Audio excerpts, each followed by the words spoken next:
Let's take a road trip to the murder capital of the world. Let's get into it.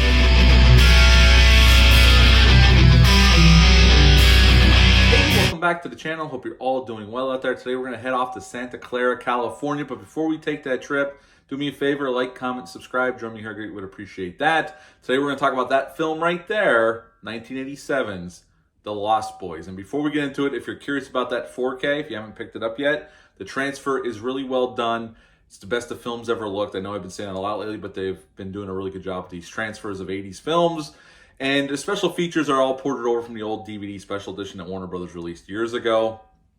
But the transfer is the prize. If you're a big fan of that film, as I am, I highly recommend purchasing that 4K. It was on sale on Amazon for like $22, so it's a pretty good deal considering the upgrade they did to the picture of the film. Now we're going to talk about the film.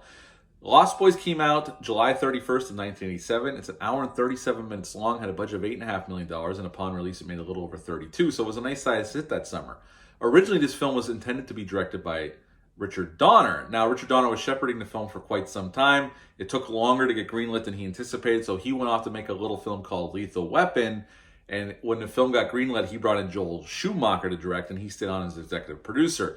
Now, Joel Schumacher was just coming off a DC Cab in 83 starring Mr. T and St. Elmo's Fire in 85, and this was his next feature-length film. Now, Joel Schumacher also made one adjustment to this film. Originally, this film was conceived as almost a Goonies-style film with vampires. So the kids were going to be younger, but with vampires. Joel Schumacher said, screw that shit, we're going to make them teenagers and make it more adult-like. So we could thank Joel Schumacher for the film we actually got, because this would have been very different if Donner would have stayed on and made the film he was intending to make at the time.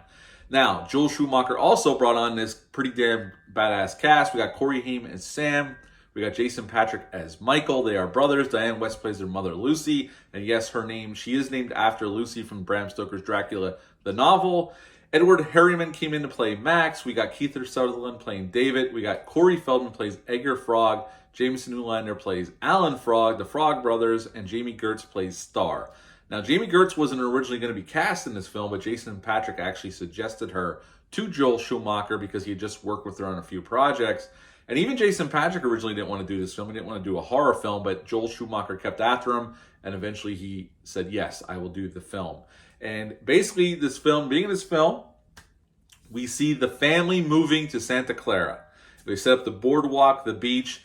We also set up this billboard as they're driving by, and Michael happens to see in the back, it's written as the murder capital of the world. It's spray painted on the back. They shot this film in Santa Cruz, and the town council did not like that the movie production actually put that in the back of a billboard. They were less than thrilled with that because Santa Cruz has its own history with murder, and you could look that up online if you're into true crime. But anyway, they're moving in with Grandpa. They're moving from Phoenix, Arizona, because the mom was just getting a divorce and the boys went with her. And it's set up right away that Santa Clara has a lot of disappearing. A lot of people disappear there. There's a lot of help find this person posters on this billboard. And Michael's looking for work. There's not a whole lot of work. And Sam happens to stumble into this comic book store, which the Frog Brothers work for their parents and run the comic book store. So they get introduced together right away, but Sam kind of feels like these guys are a little bit off. And they are, but they come in handy later on. And pretty soon we're introduced to David and this group of guys that hang out together and cause trouble together at the boardwalk. We see some people getting taken into the night as the film moves along because they piss off David and his band of what we find out later is vampires. They get set up with their grandpa, who's an odd duck, but a very cool grandpa. And eventually David has a thing or Michael meets Star and becomes smitten with her. And pretty soon he's hanging out with David and drinks this liquid out of a wine bottle. And pretty soon Michael starts turning into a vampire. And Sam is fully aware of what's going on. He brings in the Frog Brothers. And we get that fantastic final act where David and the rest of the vampire clan come in to siege Grandpa's house to basically kill Michael, Sam, the Frog Brothers, Star, anyone who's in their way, because they're trying to stop them and destroy their little clan that they have.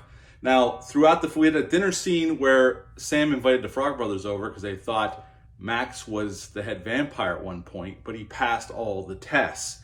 So they assumed David was the head vampire. which Michael does kill David by in a pretty cool moment where he picks David up and slams him down on these deer antlers and kills him.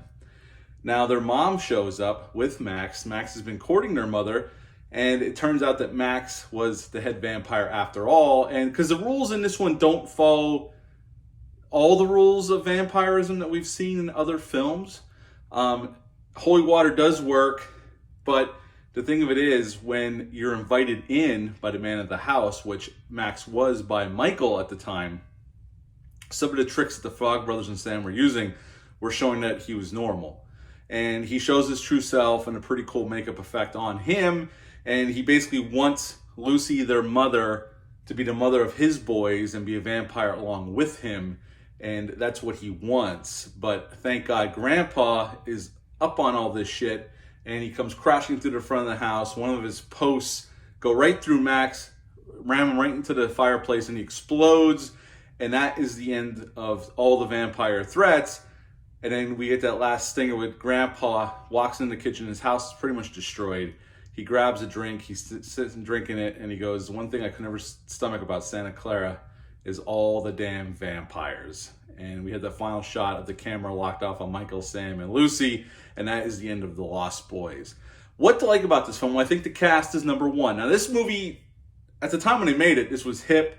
It was now we look back on it fondly because it's 80s nostalgia, and this is pure 80s. At the time when they made this film, I mean, they didn't know that. I mean, the fashion and that looks kind of ridiculous now, but back then that was all the rage. But the cast here is fantastic. I think Corey Haim's really good here as Sam. He plays good off of Jason Patric. Him and Corey Feldman, this is their first film together, and they were known to work a lot with each other. They were going to work on more films together after this film. Corey Feldman had already been around. He did Friday the 13th Part 4. He did the Gremlins movie. So his star was rising. But Kiefer Sutherland's fantastic. He was coming off of Stand By Me at this point. And so was Corey Feldman, because he'd done that film as well before this. But the cast really works well together. And even though there is a female there and the mother, this is a guy's film. It's about a group of guys who are vampires. And this one guy chasing this girl who happens to be turning into a vampire. And they have to deal with this threat. And it's a really cool, really stylish movie. Joel Schumacher does a nice job with it. It's not overly gory. There's a few moments of blood. Some of the makeup effects are pretty damn cool. It's not overly gory, though, but it's definitely R-rated for sure. And I've always enjoyed this film. Is there any downfalls to it? I don't think so. It moves pretty quick. Again, the cast here, the runtime, the effects, the way it's shot. I've always liked this film. As a matter of fact, the fake blood in the film, they put glitter in it so it would shimmer on camera. That was just a little extra. They tried to get a little bit extra effect on it. Every year on the beach in Santa Cruz where they filmed this, they show this film every year on that same beach they filmed this, with the famous scene with the big jacked up dude all oiled up playing the saxophone. They show this film on that beach every year as a tradition. So that's pretty cool that they embraced the film, even though they were kind of mad that they wrote Murder Capital of the World on back on one of their billboards. But overall, this is just a fun, really well done vampire film. This is one of my favorites. It's definitely in my top 10. And I would give The Lost Boys a 9.25 out of 10. I've always enjoyed this film. It's a film I grew up on. Still holds up pretty damn well. And like I said, that the transfer in that 4K is pretty damn good. So yeah, 9.25 out of 10 for The Lost Boys. What are your thoughts on this film? Leave a comment down below. Let me know. And always the great debate is, which one do you prefer? This one or Fright Night? I'm not going to tell you what I prefer, but which one do you prefer out of these two films? Leave a comment down below. Let me know that one as well. I'll be back soon with some more reviews, but until then, bye.